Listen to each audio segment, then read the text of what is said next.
주님의 예배에 오신 여러분을 주님의 이름으로 환영하고 축복합니다. 우리 좌우 앞뒤 사람에게 축복의 인사, 평화의 인사, 사랑하고 축복합니다. 잘 오셨습니다. 우리 인사하겠습니다.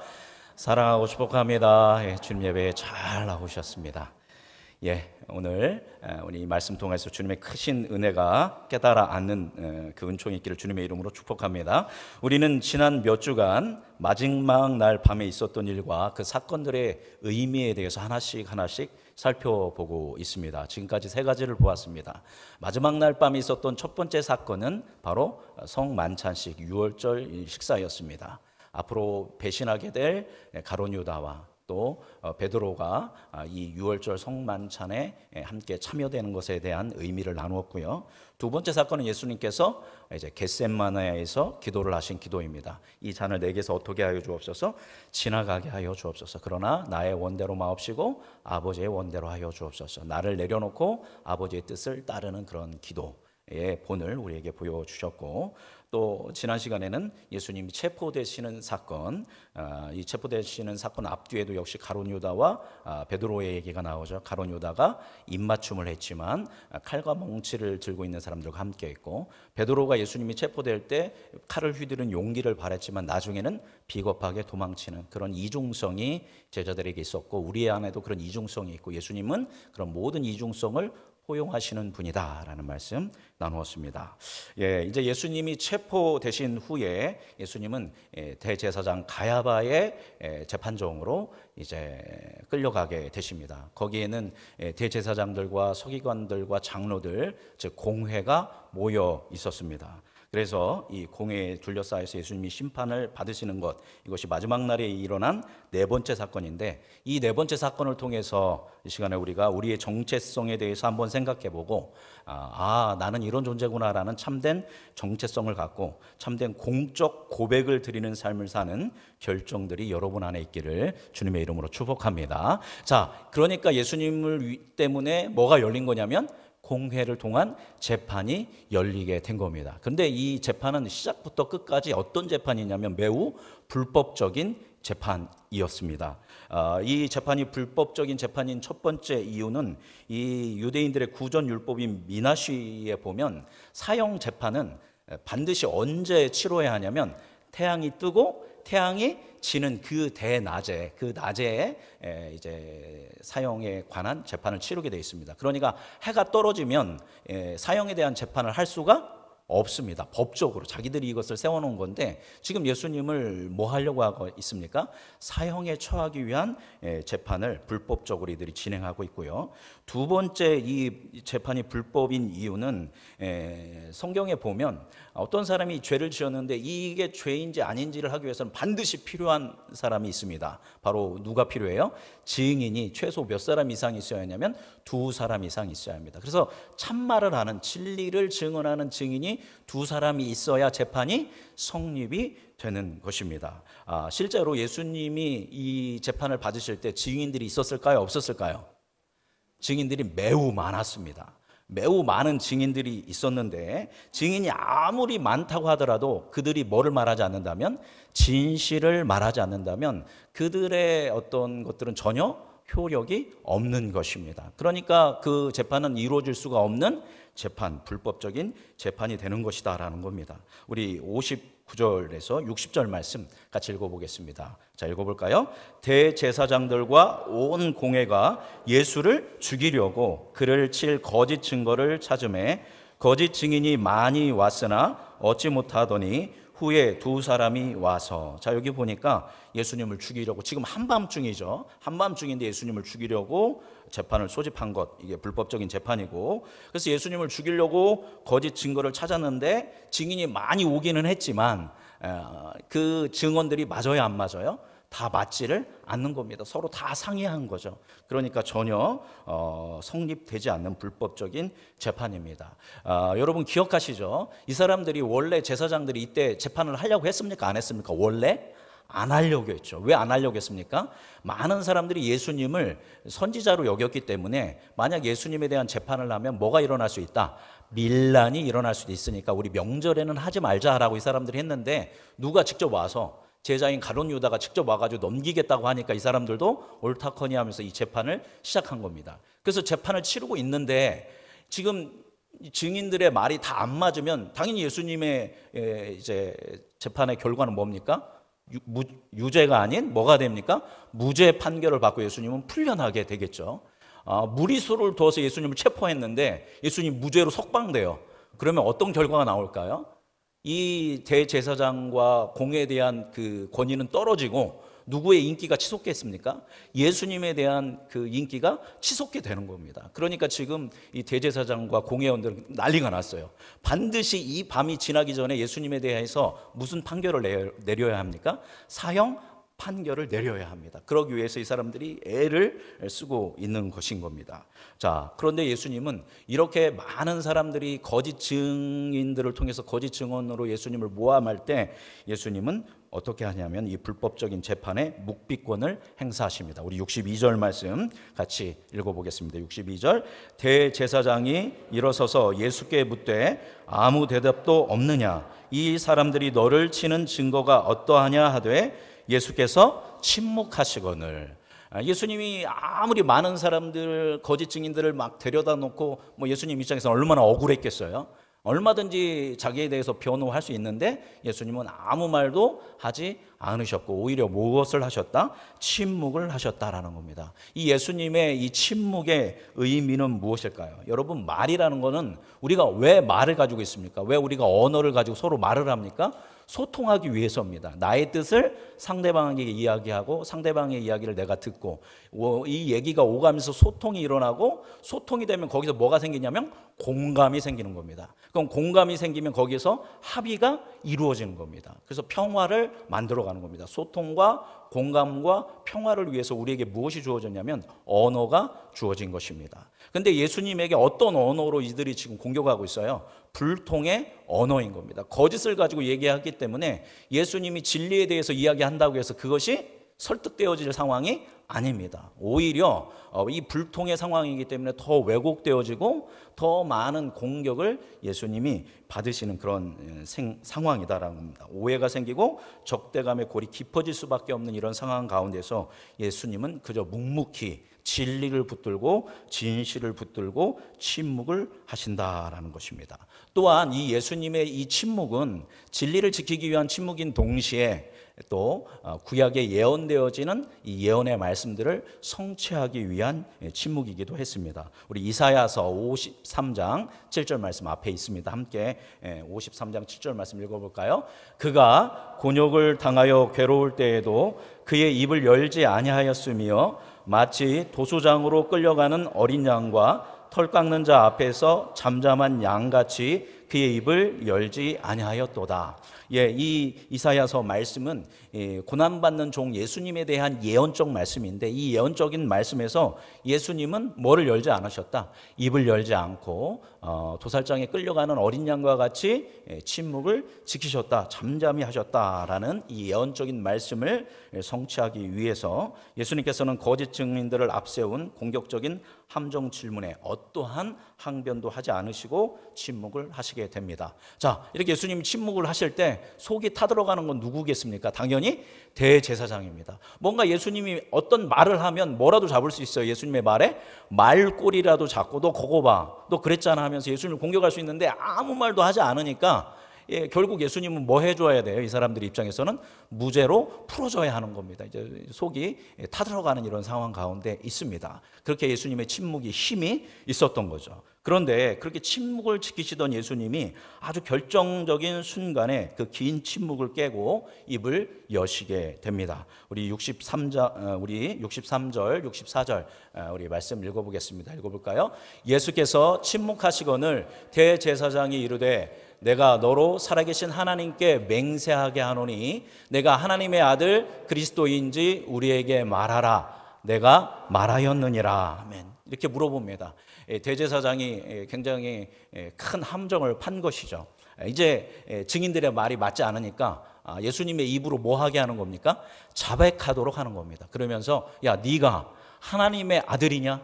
네가 하나님의 아들 그리스도 메시아냐? 우리에게 한번 말해봐라 라고 합니다. 여태까지 예수님은 뭐 하셨어요? 침묵하신 겁니다. 근데 여기서 예수님이 만약 이것에 대답하신다면 예수님은 뭐 하실 수 있냐면 죽음의 위기로 몰려갈 수 있습니다. 말 그대로 말꼬리를 붙들고 예수님을 사형시킬 수 있는 그런 상황인데 예수님이 뭐라고 대답하셨어요? 마지막으로 내가 말하였느니라. 이 얘기는 뭐냐면 대제사장에게 한 말입니다. 맞아. 네가 말한 것처럼 나는 하나님의 아들이고 그리스도야 라고 이야기합니다. 여러분, 하나님의 아들 그리스도, 이게 언제 많이 들어본 말씀 아닙니까? 이건 뭐냐면 예수님이 제자들한테 너희들은 나를 누구라 하느냐라고 했을 때 베드로가 주는 그리스도시요 살아계신 하나님의 아들이십니다 라고 대답을 했었죠. 기독교의 가장 위대한 신앙 고백 중에 한 고백입니다. 이렇게 베드로가 고백을 했던 것이 뭐가 되어서 예수님께 돌아왔어요? 질문이 돼서 돌아온 겁니다. 그래서 대제사장이 이 베드로가 고백했던 그 고백을 질문으로 야, 네가 살아계신 하나님의 아들, 네가 그리스도냐라고 보았을 때 네가 말하였다라고 담담히 말씀하십니다. 자, 이 대답을 예수님께서 확증해 주시고 여기서 끝난 것이 아니라 부연 설명까지 해 주십니다. 우리 64절 말씀, 하반절 말씀 읽어보겠습니다. 그러나 내가 너희에게 이르노니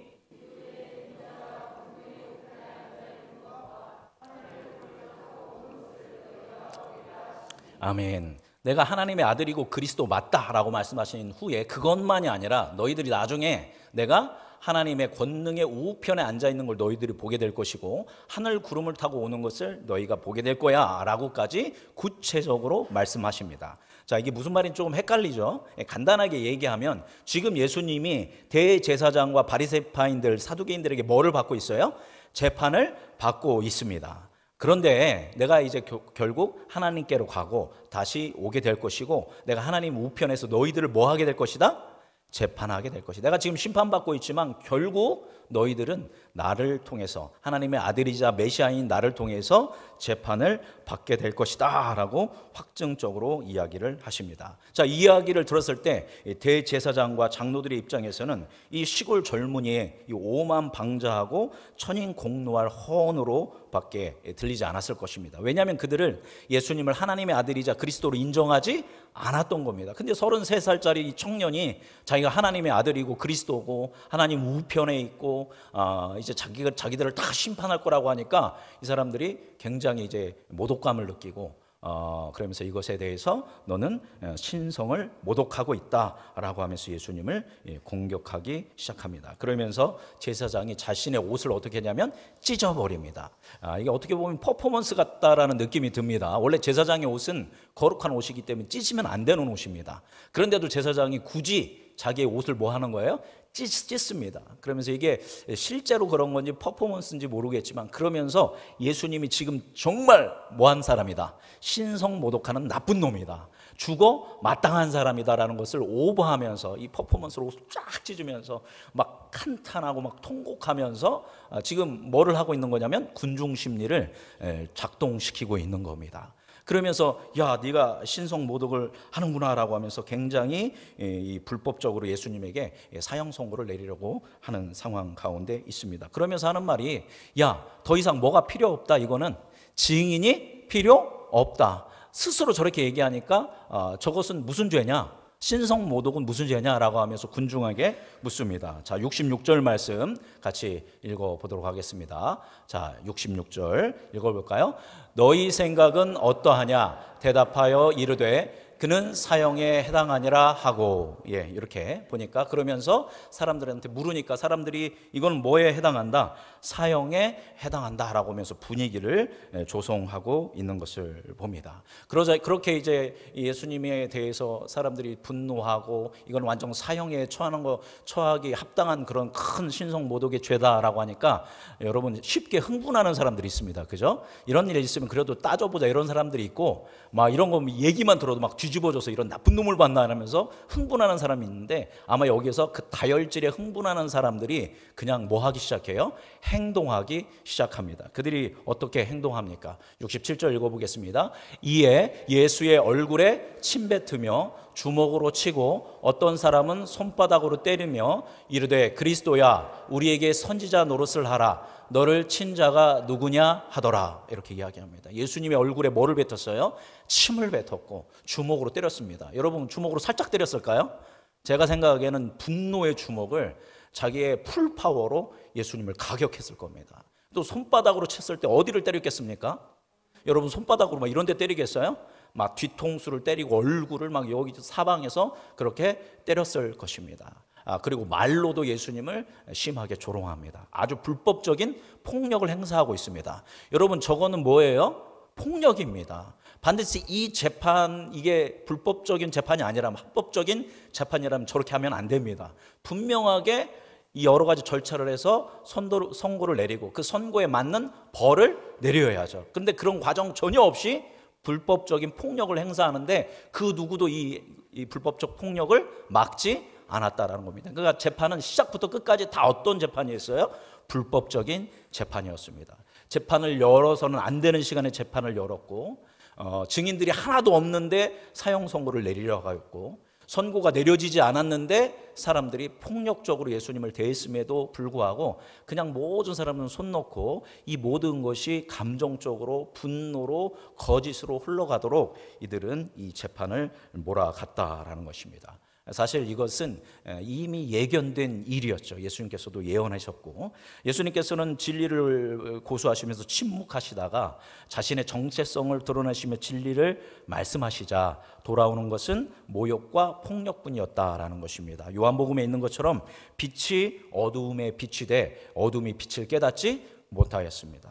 여러분, 어두움은 빛을 증오합니다. 그래서 어두움은 그 빛을 향해서 이와 같은 공격을 내렸다라는 것입니다. 자, 그리고 이러한 재판을 받고 있는 순간에 바깥들에서 베드로가 이 모습을 낱낱이 지켜보고 있었습니다. 도망쳤던 베드로가 다시 어디로 온 거예요? 이 재판정으로 몰래 숨어 들어와서 바깥들에서 이 되는 상황을 보고 있었다라는 겁니다. 왜 이 베드로는 이 재판정에 숨어 들어왔을까요? 예수님의 곁을 지키기 위해서였을까요? 자, 우리 58절 말씀 읽어보겠습니다. 58절 읽어볼까요?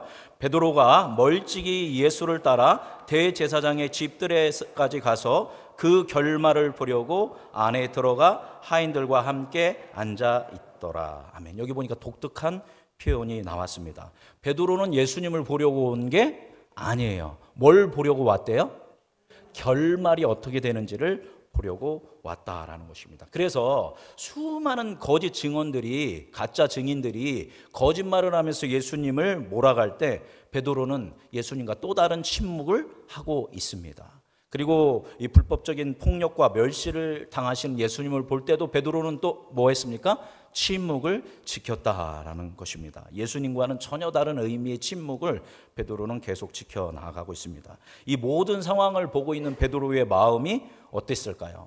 어떻게 보면 예수님한테 좀 실망했을 수도 있었을 것이고, 또 돌아가는 상황을 보면서 분노하기도 했었을 것이고, 또 아파하기도 했었을 것 같습니다. 또 두려움의 마음도 있었을 거고, 또 죄송한 마음도 있었을 거고, 내가 지금이라도 좀 나서야 하나 하면서 망설이는 마음도 있었을 것 같습니다. 제가 이때 베드로의 심정이 어땠을까라고 상상해 보았을 때, 묵상해 봤을 때 정말 천의 감정들이 아마 베드로를 감싸고 있었던 것으로 그렇게 느껴졌습니다. 베드로의 심리를 참 이해하기 어려울 정도로 많은 그 감정들이 베드로를 사로잡았을 것입니다. 여러분, 베드로는 불과 몇 주 전에 가이사랴 빌립보에서 예수님께 뭐라고 고백했어요? 너희들이 나를 누구라고 하느냐, 이게 계속 나오죠. 주는 그리스도시요 살아계신 하나님의 아들입니다라는 믿음을 고백을 해서 예수님께 뭐 받아서요? 칭찬받았던 사람입니다. 그러면서 천국의 열쇠를 내가 너에게 주겠다. 네가 이 반석 위에, 믿음의 고백, 신앙 고백의 반석 위에 뭐를 세우게 될 것이다? 교회를 세우게 될 것이라는 어떤 그런 수제자로서의 권위를 예수님께서 인정해 주었던 것이 베드로 아니겠습니까? 그런데 그의 그러한 아름다운 신앙 고백은, 그리고 바로 몇 시간 전에 다 부인해도, 다 배신하도 나는 부인하지 않겠습니다. 내가 죽는 한이 있더라도 예수님에 대해서 부인하지 않겠습니다라고 호언장담했던 이 베드로는 이 모든 상황들을 침묵 속에 지켜보고 있다가 결국 한 여종에 의해서 그의 모든 신앙 고백과 결단은 무참하게 무너지고 짓밟히게 됩니다. 여러분, 당시에 여성의 인권은 굉장히 낮았습니다. 여성의 인권도 낮은데 거기에 이 여인의 신분은 뭐예요? 여종입니다. 그러니까 여종의 신분은 거의 이제 가축에 준하는 그런 정도의 신분이었던 시대가 이런 시대입니다. 우리 69절에서 70절 같이 읽어보겠습니다. 읽어볼까요? 베드로가 바깥들에 앉았더니 한 여종이 나와 이르되 너도 갈릴리 사람 예수와 함께 있었도다 하거늘 베드로가 모든 사람 앞에서 부인하여 이르되 나는 네가 무슨 말을 하는지 알지 못하겠노라 하며 이렇게 이야기합니다. 한 여종이 와가지고 야, 너 갈릴리 사람 예수와 함께 있었던 것 같은데 내가 본 것 같은데 그랬더니 이 베드로가 뭐 했어요? 부인합니다. 야, 나는 네가 도대체 무슨 말을 하는지 모르겠다. 이 여자야, 정신 차려라 막 이렇게 하면서 나는 전혀 몰라. 이렇게 이것을 첫 번째로 부인하게 됩니다. 누구 앞에서요? 모든 사람 앞에서. 그죠? 이제 본문만 보면 모든 사람 앞에서 예수님을 모른다고 나는 무슨 소리인지 네가 무슨 소리 하는지 모르겠다고 이제 부인하게 됩니다. 그래서 이제 이 여자가 있는 이 여종이 있는 데를 떠나서 앞문으로 이동을 하게 됩니다. 그리고 도망치지는 않고 계속 결말을 지켜보려고 앞문으로 이동을 합니다. 그런데 설상가상으로 거기에서 더 센 사람을 만나게 됩니다. 우리 71절, 72절 읽어보겠습니다. 앞문까지 나아가니 다른 여종이 그를 보고 거기 있는 사람들에게 말하되 이 사람은 나사렛 예수와 함께 있었도다 하며 베드로가 맹세하고 또 부인하여 이르되 나는 그 사람을 알지 못하노라 하더라. 아멘. 이전 여자는 너 갈릴리 예수와 함께 있었잖아 라고 했는데 이번 여종은 무슨 예수와 함께 있었다? 나사렛 예수와 함께 있었다. 더 구체적으로 들어오게 되죠. 그래서 내가 분명 너 나사렛 예수와 함께 있는 거 본 것 같은데 그랬더니 베드로가 이번에는 부인하는데 뭐 하면서 부인했대요? 맹세하며 부인합니다. 뭐 하나를 두고 맹세를 했겠죠. 뭐 하나님 두고 맹세를 했을 수도 있고 그렇게 뭔가를 두고 맹세하며 부인하면서 뭐라고 얘기합니까? 나는 그 사람을 알지 못한다라고 이야기합니다. 명확하게 맹세까지 하면서 나는 그 사람 알지 못해라고 부인하는 것입니다. 그러자 이번에는 한 여종이 아니라 베드로의 곁에 있는 사람들이 베드로의 그 갈릴리 사투리를 보고 당신 말투를 들어보니까 그 도당 맞는 것 같은데 라고 하면서 질문을 던집니다. 우리 73절, 74절 말씀 읽어보겠습니다. 조금 후에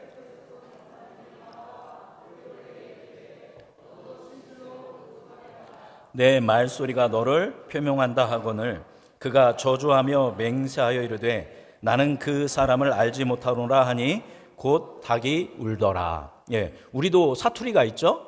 표준어가 있고 전라도 말, 경상도 말 딱 들어보면 북한 말 어디에서 온지 딱 알 수 있지 않습니까? 근데 예수님의 시대에도 표준어가 있고 다 사투리가 있었습니다. 특히 어디 사투리가 심했냐면 갈릴리 사투리가 심했습니다. 이게 완전 북쪽이거든요. 예루살렘에서 완전 저 끝으로 북쪽이기 때문에 갈릴리 사투리가 심한데 베드로가 당연히 갈릴리 사람이니까 갈릴리 사투리를 썼겠죠. 자, 여기에는 나오지 않았지만 요한복음에는 이거에 좀 더 구체적으로 나왔는데 그때 누가 있었냐면 대제사장의 종이 있었습니다. 근데 그 사람은 말고의 친척이에요. 말고 아시죠? 귀 잘려가지고 떨어졌던. 근데 이 사람도 예수님을 뭐 하러 갔었을까요? 체포하러 갔었던 겁니다. 그러면서 얘기합니다. 너 체포할 때 내가 베드로 너 봤는데? 라고까지 얘기를 한 겁니다. 이제 여기에서는 이제 마태복음에서는 이것을 총체적으로 이렇게 포함해서 이야기를 했죠. 그랬더니 베드로가 74절 보니까 이번엔 뭐 합니까? 저주하며 맹세하여 이르되 나는 그 사람을 알지 못한다. 이번에는 뭐까지 합니까? 예수님을 저주하고 맹세까지 했다라는 겁니다. 나는 저 사람 전혀 알지 못해. 그러니까 베드로는 이제 건널 수 없는 강을 이제 건너버린 것입니다. 도저히 건널 수 없는 강을 건넌 거죠. 주는 그리스도시요 살아계신 하나님의 아들이라는 이 기독교사의 획을 긋는 고백을 했던 그가 예수님 앞에서 신앙 고백을 했던 그가 이번에는 모든 사람 앞에서 첫 번째 예수님을 뭐 했어요? 부인했습니다. 두 번째는 어떻게 부인했어요? 맹세하며 부인했습니다. 세 번째는 어떻게 부인했어요? 맹세하고 저주하며 예수님을 부인했다라는 겁니다. 가면 갈수록 뭐가 심해져요? 예수님을 부인하는 강도가 심해지는 겁니다. 왜냐하면 사람들이 뭐 하니까 자기의 정체를 자꾸 밝히니까 자기의 뭐를 숨기기 위해서 자신의 예수님의 제자라는 정체를 숨기기 위해서 그렇게 애쓰면서 예수님을 저주까지 하게 됩니다. 누가복음을 보면 이렇게 세 번째 저주를 했을 때 누가 예수님을 바라보시냐면 예수님이 베드로를 바라보십니다. 그러면서 예수님과 베드로의 눈이 마주칩니다. 여러분, 그때 예수님이 당연히 누구의 눈을 봤을까요? 베드로의 눈을 이렇게 그대로 봤을 겁니다. 아마 그러면 예수님의 그 눈빛만 봐도, 그죠? 여러분, 어느 정도 눈빛을 보면 그 사람의 마음을 우리가, 그죠? 비언어적 표현이지만 읽을 수 있지 않습니까? 예수님이 어떤 눈으로 베드로를 보셨을까요? 거봐, 내가 너 부인한다고 했잖아. 네 그럴 줄 알았다. 이렇게 하셨을까요? 아니면 이 못된 놈아, 너는 진짜 엉망진창이고, 이런 눈빛으로 마지막 순간에 보셨을까요? 아마 저는 그렇게 보지 않으셨다고 봅니다. 야, 지금은 너는 뭐 할 수밖에 없어? 그렇게 부인할 수밖에 없다. 그것이 너의 사실이고, 그것이 너의 현재이고, 너의 이중성이고, 그것이 사람이다라는 눈빛으로, 아마 측은지심의 눈빛으로 예수님께서 베드로를 바라보셨을 것이라고 저는 그렇게 생각을 합니다. 그렇게 세 번째 부인을 했을 때 뭐가 울었다? 닭이 울게 됩니다. 그리고 이것에 대해서 베드로는 예수님이 하셨던 말씀들과 예수님과 함께 했던 그런 모든 시간들을 기억하면서 달려나가서 심히 큰 통곡을 하게 됩니다. 세 번째 부인을 할 때 닭도 울었고, 또 누구도 울었어요? 베드로도 울었습니다. 아마 예수님도 심정적으로 울지 않으셨을까, 그렇게 생각 듭니다.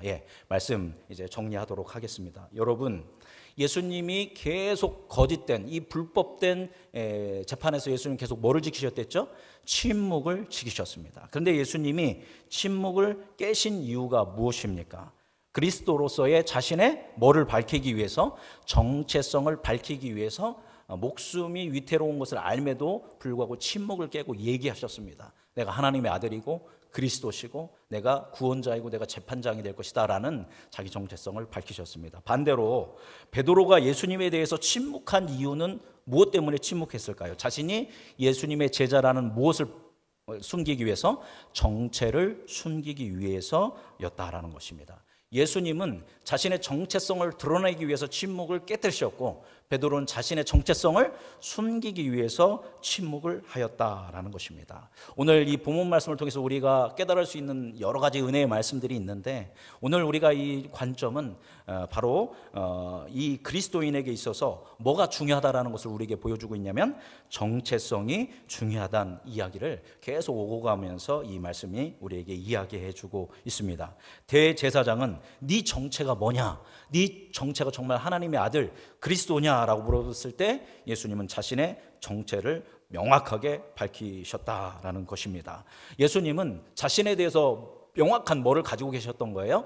정체성을 가지고 계셨고, 하나님이 주신 소명을 명확하게 인식하고 있었다라는 겁니다. 하나님 아버지께서 하나님의 아들이시자 하나님이신 예수 그리스도를 이 땅에 보내신 소명이 무엇인가? 사명이 무엇인가? 이유가 무엇인가? 그리고 예수님은 자신이 누구고 어떤 일을 해야 하는지에 대한 명확한 정체성을 갖고 계셨다라는 것입니다. 반대로 베드로는 어땠습니까?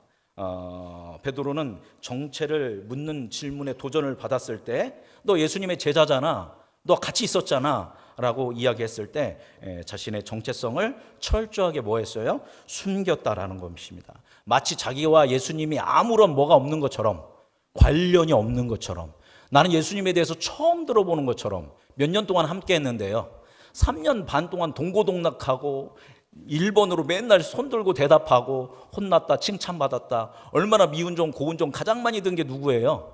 베드로인데 나는 아무 상관없어, 나는 몰라. 그리고 뭐까지 했다고요? 맹세하고 저주까지 했다라는 겁니다.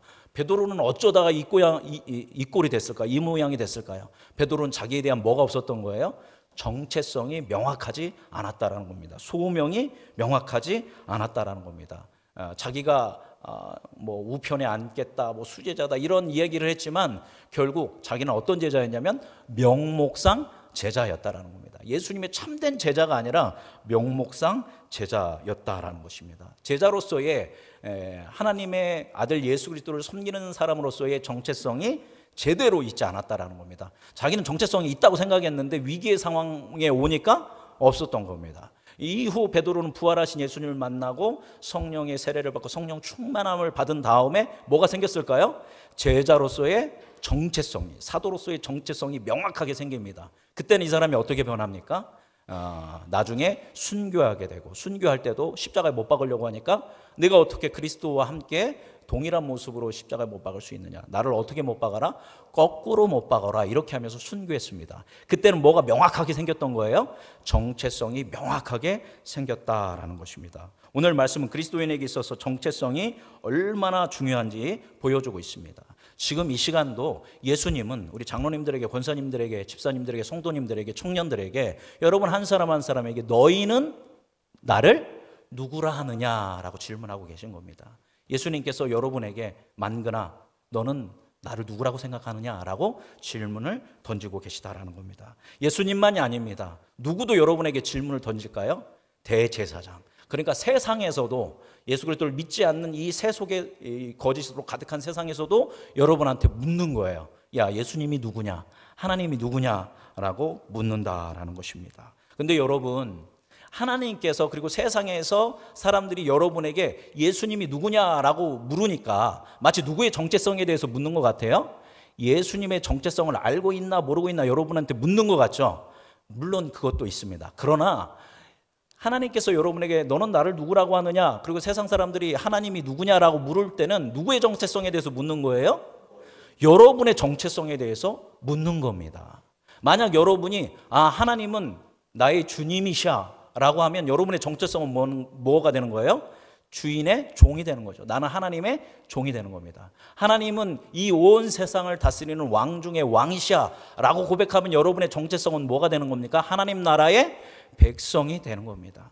여러분이 하나님을 향해서 하나님은 나의 구원자야 라고 고백하면 여러분은 하나님께 뭐 받은 사람이? 구원받은 사람이 되는 것이고, 여러분이 하나님은 나의 뭐가 되셔? 아버지가 되시는 분이야 라고 고백하면 여러분의 정체성은 하나님이 뭐가 되는 거예요? 자녀가 된다라는 것입니다. 그런데 이런 고백을 하려면 우리가 뭐를 명확하게 가지고 있어야 해요? 내가 누구인지에 대한 정체성을 명확하게 가지고 있어야 한다라는 것입니다. 많은 경우 여러분 교회에서 또 믿음 안에서 또 하나님이 물어보실 때는 내가 아주 의연하고 당당하게 하나님 나의 구원자이십니다. 하나님 창조주이십니다. 하나님 왕 중의 왕이십니다. 나의 삶을 다스리시는 분입니다 라고 아주 당당하고 의연하게 목사님이나 권사님이나 장로님이나 성도 앞에서는 우리가 그렇게 고백할 수 있습니다. 그런데 문제는 많은 경우 이 불법이 가득한 세상 가운데에서는 많은 그리스도인이 부인에 가까운 침묵을 하면서 사는 경우가 대부분이다라는 겁니다. 물어보지 않으면 그죠? 저 사람이 기독교인인지 알 수가 없어요. 먼저 내가 누군가에 대해서, 하나님에 대해서 이야기하고 누군가에게 예수 그리스도의 받은 은혜를 먼저 얘기하지를 않아요. 그러면서 뭐는 않는다, 나는 부인을 하지 않는다라고 하지만 마치 베드로가 계속 뭐 했죠? 침묵을 했지 않습니까? 그죠? 침묵을 하듯이 많은 그리스도인들이 하나님에 대해서, 예수 그리스도에 대해서, 나의 믿음에 대해서 침묵을 하면서 살아간다라는 것입니다. 자, 그래서 지금 우리에게, 그리스도인들에게 정말로 너무나도 필요한 것은 나는 누구인가에 대한 바른 정체성. 나가 누구인지 알려면, 여러분이 누구인지를 알려면 먼저 누구를 알아야 돼요? 하나님을 알아야 합니다. 그죠? 하나님에 대한 올바른 신앙 고백과 온전한 믿음과 온전한 마음으로 주님을 깨닫고 만날 때에 비로소 내가 누구인지 명확한 정체성을 가지게 되고, 그때 비로소 우리가 우리의 삶을 통해서 그리스도인으로서 그리스도인답게 살아가면서 꼭 굳이 말하지 않아도 나의 삶을 통해서, 그죠? 또 때로는 나의 선언을 통해서 내가 누구를 증언함으로, 하나님을 증언함으로 내가 하나님의 자녀라는 어떤 그런 정체성을 고백하면서 그 증언하는 삶을 살 수 있는 은혜가 여러분 안에 있기를 주님의 이름으로 축복합니다. 여러분, 곧 뭐 울 때가 됐을까요? 닭이 울 때가 됐습니다. 여러분 한 사람 한 사람한테 다 뭐가 있어요? 베드로한테도 닭이 있듯이 여러분 한 사람 한 사람에도 분명하게 닭이 있습니다. 닭이 울 때 여러분 어떻게 해야 할까요? 닭이랑 같이 울면 됩니까? 안 됩니까? 안 됩니다. 닭이 울 때 우리는 뭐 해야 돼요? 내가 고백하고 내가 선언하고 하나님을 증언하고 하나님께 영광 돌리는 그런 삶을 살 수 있는 여러분이 되기를 간절히 소망합니다. 여러분 삶 속에서 마치 세상 가운데에서 부인에 가까운 침묵을 하고 계십니까? 안 그러고 계시죠? 만약 그러고 계신 분이 있다면 나 침묵하고 있는 것 같은데 찔리는 분이 있다면 여러분 괜찮습니다. 예수님께서는 그렇게 침묵하고 부인하고 이제 맹세까지 하고 저주까지 했던 베드로에게 뭘 주셨어요? 기회를 주셨습니다. 그죠? 3번 물어보고 기회를 주시고 베드로는 새로운 기회를 통해서 사도로 예수 그리스도의 제자로 하나님의 자녀로 거듭나서 결국 하나님의 나라 확장을 이루는 위대한 인생을 살게 된 것을 봅니다. 여러분 때로 우리가 침묵하는 것 같고 부인하는 것 같죠. 그럼에도 불구하고 계속적으로 하나님을 알아가고 하나님을 만나고 그 가운데서 여러분의 정체성을 명확하게 해서 주님이 주시는 기회를 잘 잡고 베드로처럼 온전한 정체성을 가지고 하나님 나라를 확장하는 우리 음성중앙교회 그리고 예배하는 여러분 모든 한 분 한 분 되기를 주님의 이름으로 축복합니다. 기도하겠습니다. 거룩하신 생명의 주 하나님,